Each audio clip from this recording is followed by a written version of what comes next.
Bah, c'est aussi un peu notre rôle d'aller faire un peu de lobby auprès de la politique aussi, parce que donc on a été reçu au Palais fédéral par Guy Parmelin, toute une délégation qui avait été organisée par la Blockchain Fédération. Au début de l'été. Oui, exactement.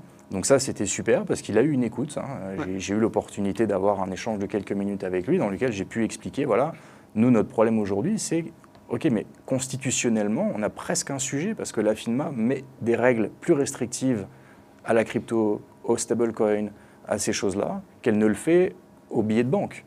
Et donc, par exemple, dans un change, on peut aller faire du change en cash jusqu'à 5 000 francs sans donner son passeport. Par contre, dans la crypto, c'est 1 000 francs.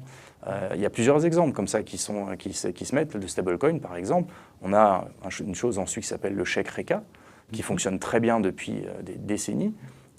Et ça, c'est pareil, c'est un chèque, donc c'est librement transférable. Et puis, c'est uniquement quand on va le rendre chez Swisscom ou CFF qu'effectivement, on doit montrer son passeport. C'est le même concept pour un stablecoin quelque part. C'est la même chose. Alors, pourquoi est-ce qu'on le refuse au stablecoin et puis on l'autorise au chèque RECA? Donc, il y a un côté où on est censé être technologiquement neutre. On doit appliquer la même règle à la technologie papier qu'à la technologie blockchain. Donc, nous, c'est un peu notre entre guillemets, combat. Maintenant, il faudrait que ce soit discuté au Parlement parce qu'il n'y a que comme ça que ça peut avancer. Ouais.